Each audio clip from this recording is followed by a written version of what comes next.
Hi everybody, I'm Lauren Goodkind and I am a good and kind person that teaches chess. And yes, Goodkind is really my last name, so I describe myself as a good and kind person.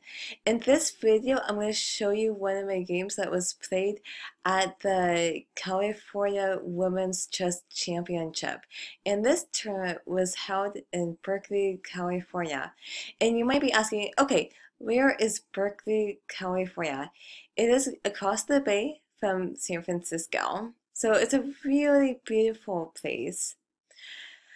So in this game, I had the black pieces and my opponent had the white pieces and her name was Natalie. So let's get started. So Natalie moved the pawn to e4 and this is standard. Again, it's important to control the center and this pawn move opens up lines for this bishop to get out.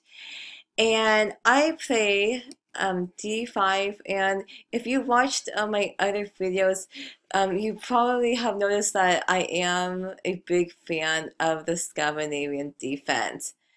I just love this opening because I think it's just easy to play, and that's why I like it. So I go d5, and she decides to take the pawn, and I take the pawn back with my queen. And then she moves the knight to c3 to attack my queen. And of course, like I have to move my queen to a safe square. And so because of that, I decided to move the queen to a5. And this is book lined. So this is like what this is like the standard this is the standard opening. This is what you're supposed to do. So my so Natalie decides to get her second knight out, and this is good. This is good. And I moved the pawn to c6, and you might be asking why I did this.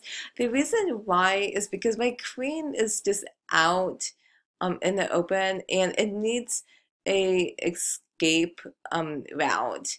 So I moved to c6, and if my opponent does attack the queen, then I can move the queen to c7 or back to this square. So this is standard. My opponent decides to move the pawn to d4, and this is pretty standard. It controls the center, and it gets this bishop. It can get, and then she can get the bishop out. So I think this is good. I get my knight out um, to develop, and then she moves this bishop here. This bishop is on the same diagonal as my queen. I have to be careful, but I move my bishop to g4, and you might be asking, oh, can't she just do a double attack move? Well, in this position, she can move the knight, but she can't really get a kind of she can't get an advantage, because this knight is protected, and if this knight does go here, then of course my queen can't take the knight because this bishop's protecting it. I simply just move the queen back to the square, and so she can't really take advantage of this double attack move. So what do I mean by a double attack? This bishop is on the same diagonal as my queen, so if she does move this knight, then this bishop would be attacking this queen. So that's what I mean by a double attack. My opponent decides to go to e2, and that unpins the knight. And of course, like I don't really want to deal with this double attack move tactic. I just wanted to play safe, so I moved the queen to c7.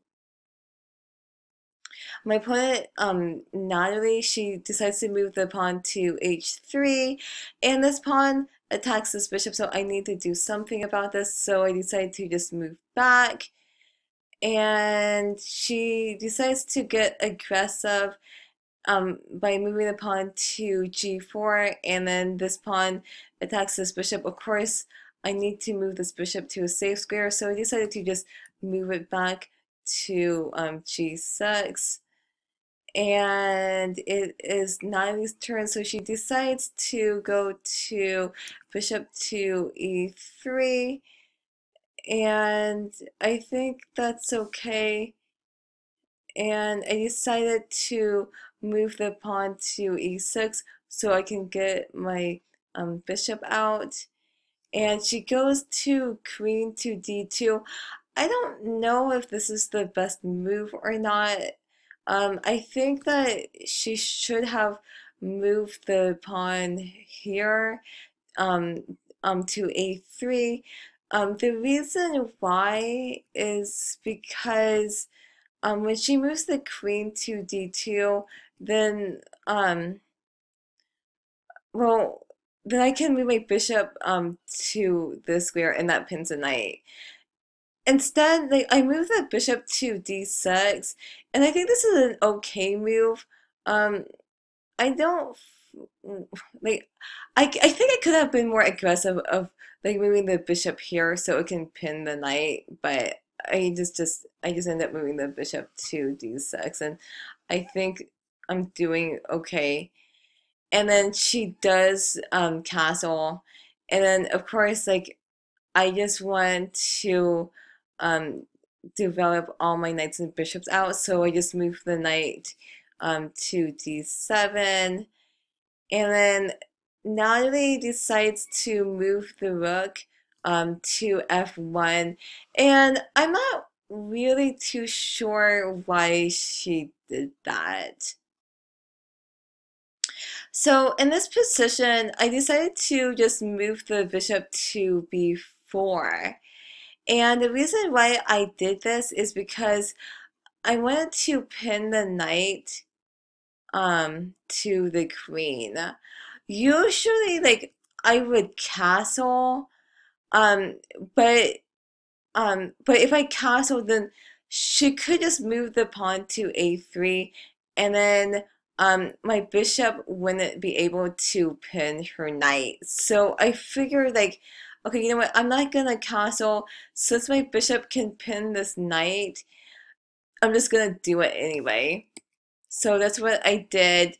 And then my opponent decided to go bishop to d3, and it's attacking my bishop, but my bishop's protected, and that's fine.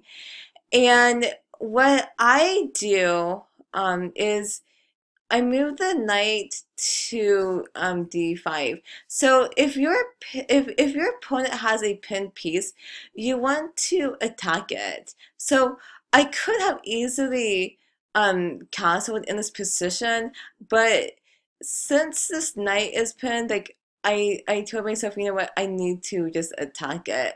So that's why I moved the knight to d5.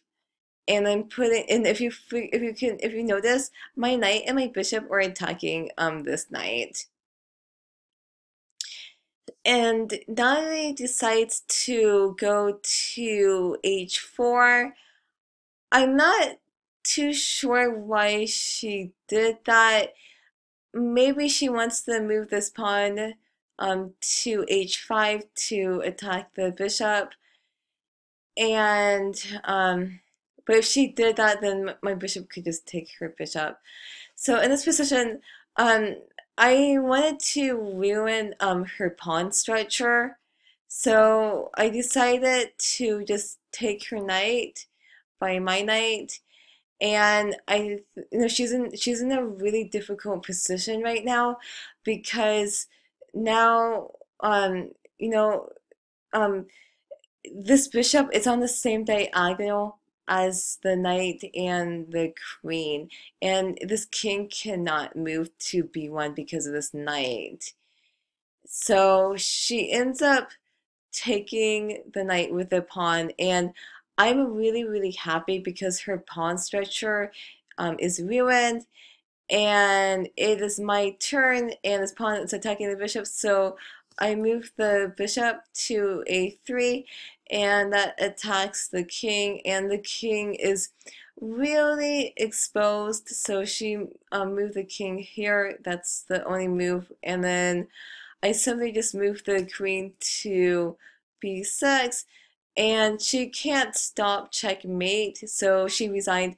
If the king, I mean, she could delay the checkmate by moving the bishop to b5, but if she did that, then I would just simply just take the bishop with my queen, and then she would have to move the king to a1, and then I would move the queen to b2, and then that would be checkmate.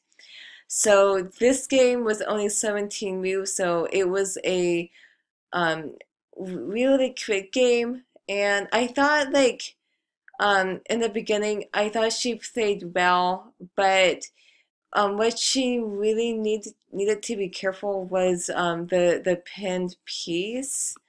I think that's when she got into a lot of trouble. So once my bishop pinned the knight, that's when she got into trouble. So I think that a couple moves, like I think